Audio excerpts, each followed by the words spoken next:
right, you guys. Well, you did it again. Tell us how your race was out there today.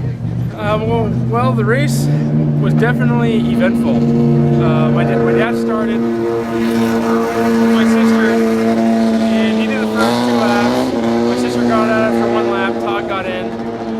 My dad drove flawless, had no problems, had like 7-minute lead over Cameron Steele. He brought it in here, and one of the headers was cracked. So we wanted to be sure that we didn't have a problem with it, so we decided to fix it while we could instead of having a problem out on the course. Me and Todd left, and we were still 6 or 7 minutes ahead of Cameron. And then the whole lap was fine, got to the very end, and pulled up the skid plate out of the bottom of the truck. And we didn't know if it was a skid plate or a drive shaft because it was vibrating really bad. And so we just decided to come in here, change the drive shaft. We had about 7 minutes, get everything right. But I lost a lot of time because that happened in about the last 20 miles. So Cameron really shut the door on us coming in. He passed us in the pits. I left 2 minutes after him, and I just had to chase him. And we were chasing him. He finally had a flat at mile 30. I was right behind him, got by him. Tried to tell myself to take it easy, and we had this, and Cameron had to pass us in order to win.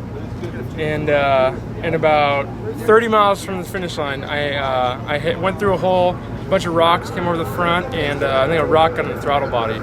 So our throttle was sticking about halfway, and so I couldn't go full throttle. I could only go about halfway. That really had me nervous. I didn't know what to think. I was thinking if I push too hard, I'm going to snap the throttle cable. There goes the win. But Todd was WD-40ing it as you were driving. Oh yeah, I mean it was unbuckled. It was a MacGyver. It was no walk in the park like Henderson was. It was a lot of fun. I think the biggest difference was the BF Goodrich tires, because I know BJ had a couple flats. I know Cameron had that flat on the last lap, which allowed us to get by him. And if we wouldn't have gotten by him, we could have gotten held up in traffic, and he could have won this thing easily. So it's got to be the BF Goodrich tires, and the Fox shocks were great, and 3 in a row. What can you say? What did you think about the attrition out there? I mean, by halfway, it was clear that it was you, Cameron, and Rick Johnson were the only ones, even out there that could possibly take the win. I raced Parker. I raced all 4 laps, all 3 laps actually. And this race, I only drove 2 laps, 200 miles, and it was rough. And I'm already hurting. The race finished 25 minutes ago. So I knew it was Cameron and Rick Johnson. I knew we just had to follow Cameron once he got around us on that last lap. And I knew that if we just stayed right behind him and didn't have any problems, didn't have any flats, that we'd be right there at the finish.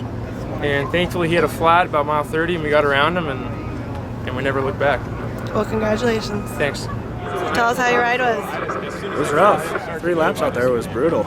We had to get out of the truck a couple times, but besides that, it was a pretty good run. Lost brakes, that was a big thing. Had to slow down a little for that.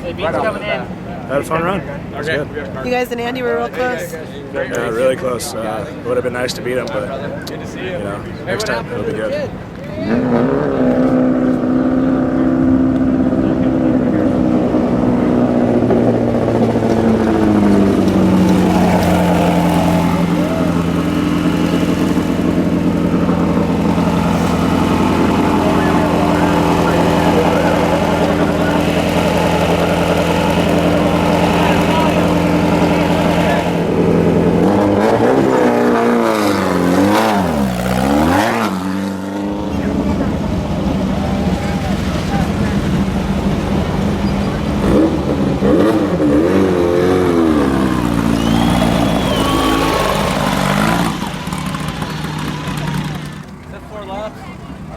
Sure. I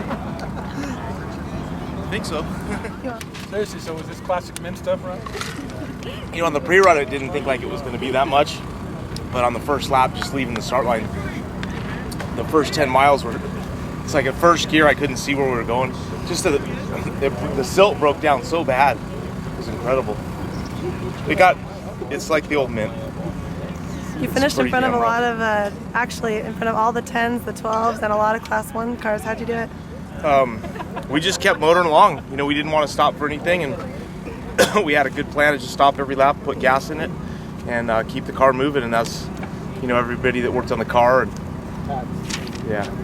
everybody that worked on the car, Ian, Beeman, Brian Lopez, they worked really hard on the car, and nothing happened to the thing.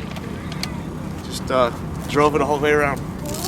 Were you involved in or anywhere close to that first lap match they had down there? No, I think You were the first one through, so you probably not.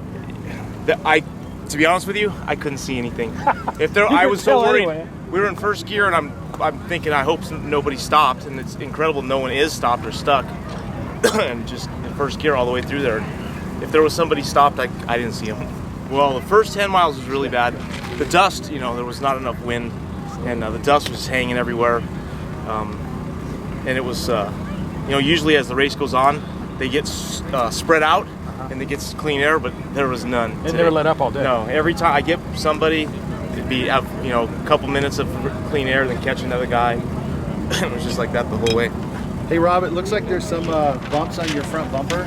Did you happen to have the opportunity to get into a couple Class 1s? Yeah, those are Class 1 bumps. So some Class 1 guys got in your way. Yeah, there's a few Class 1 cars out there that weren't going fast enough, so we had to help them out a little.